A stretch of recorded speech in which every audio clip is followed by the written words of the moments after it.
The call came while I was halfway through reheating leftovers. I almost didn't answer. Unknown number, late evening. The kind of call that usually meant spam or someone dialing the wrong contact. The microwave hummed behind me, steady and unimportant, while the phone vibrated against the counter. I picked it up mostly to stop the noise. Hello, a woman's voice, formal and slightly rushed. Is this Aranthapa? Yes. This is the Municipal Property Registry office. We need you to confirm ownership information regarding a storage facility registered under your identification. I frowned, already distracted. I don't own a storage facility. There was a pause, papers shuffling on her end. It appears you do. The first time I saw the document, I assumed it was a clerical error. A warehouse address on the edge of the industrial district. Ownership listed under my full legal name. Registration completed recently. Official stamps, official signatures, everything formatted in the exact sterile-style government paperwork always used. Mistakes happened. Names got duplicated. Records overlapped. That was the explanation I told myself while standing in line at the municipal office the next morning, the printed document folded in my hand. When my number was called, the clerk took the paper, typed something into her system, and then looked up at me with a small frown. Yes, she said, this property is registered to you. It shouldn't be. She turned the monitor slightly toward me. My name appeared there again, attached to a long identification code and the warehouse address. Or was it transferred recently? I asked. Yes. From who? She scrolled. Previous ownership information is restricted. You would need a formal legal request to access that. I didn't sign anything, I said. She gave a polite shrug. According to the system, the documents were submitted electronically with valid verification. The words valid verification sat heavily in the air between us. What happens if I tell you this isn't mine? I asked. She hesitated. Then you should probably visit the site and confirm whether anything is stored there. If there are materials under your ownership, you could be legally responsible. Responsible for what? She didn't answer that part. The warehouse sat far enough from the city center that the streets around it felt half abandoned. Old loading docks, rusting signage, trucks parked in uneven rows behind chain-link fences. The building itself wasn't large, but it wasn't small either.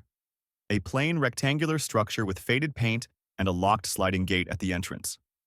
A small metal plate near the door displayed the unit number, matching the one printed on my document. I stood there for a long time before touching anything. This was a mistake. It had to be. Someone had filed something incorrectly. Eventually, the system would correct itself and this building would stop being connected to me. I told myself that while unlocking the gate using the access code printed on the registration sheet. The lock clicked open immediately. That was the first moment my stomach tightened.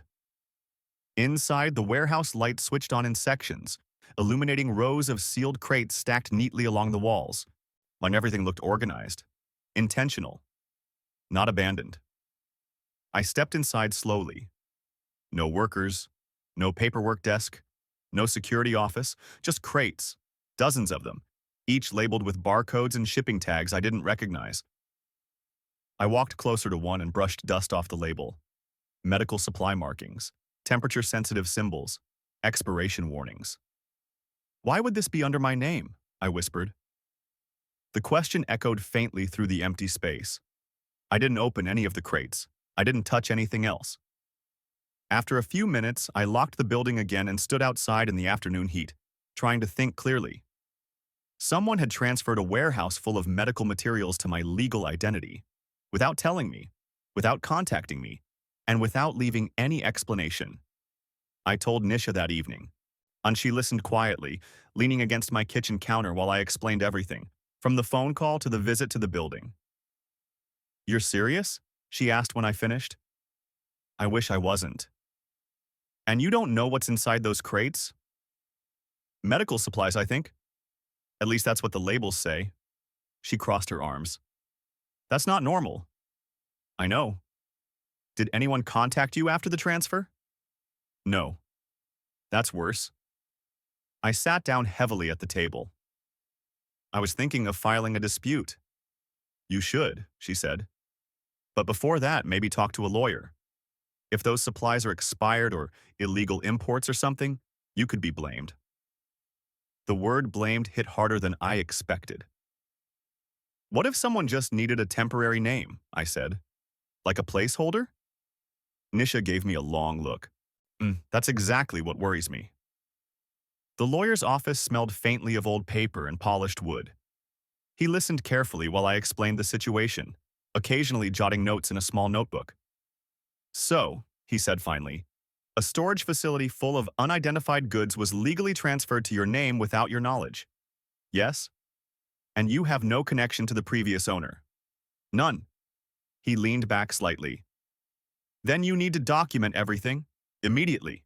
Photographs, timestamps, written reports. If any investigation begins later, you want proof that you reported the issue early. Do you think something illegal is happening? I asked. I think, he said carefully, that people rarely give away warehouses for innocent reasons. The first sign that something was wrong came 3 nights later. I was returning home when I noticed a small white van parked across the street from my building. Nothing unusual about that.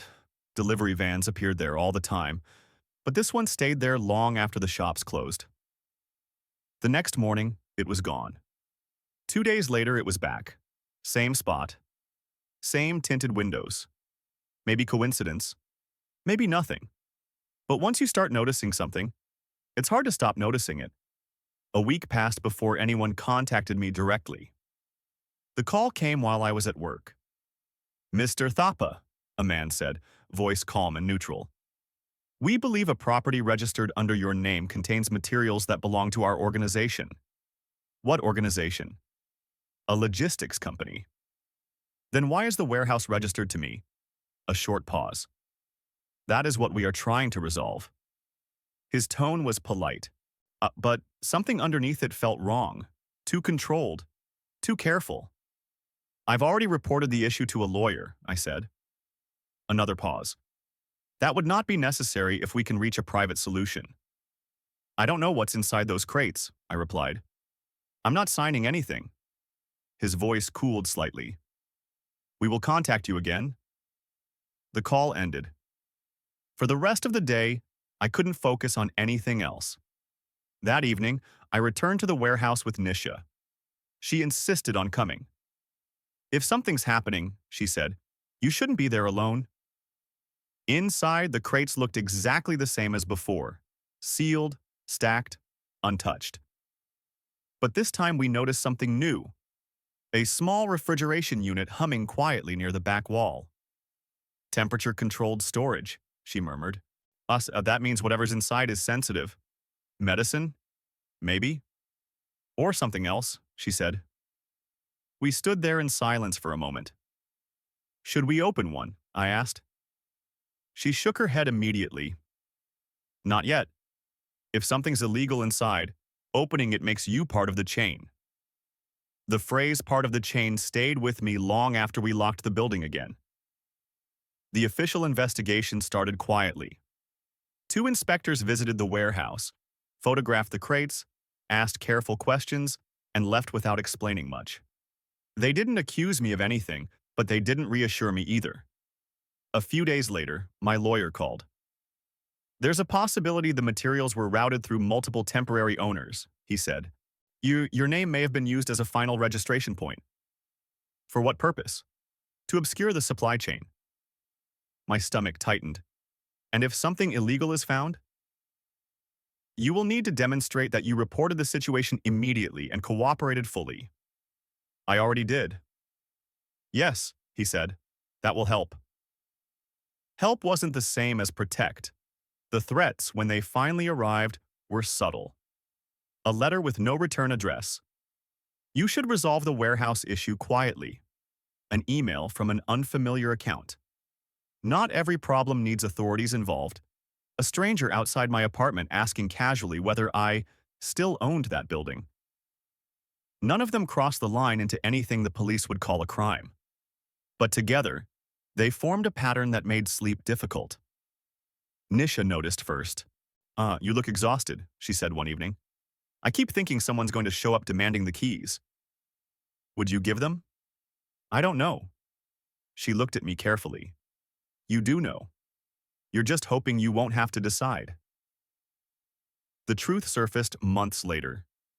The crates did contain medical supplies, real ones, but they were part of a black market redistribution network that diverted emergency shipments from disaster regions and resold them at massive profit. The warehouse had been one link in a chain of temporary ownership transfers designed to erase the trail. My name had simply been the next empty space available. Several people involved were arrested. Others disappeared before investigators could reach them. The warehouse registration under my identity was eventually voided. The building transferred back to government custody. Official letters arrived confirming that I had no legal responsibility for what had happened. Friends told me I was lucky. It didn't feel like luck.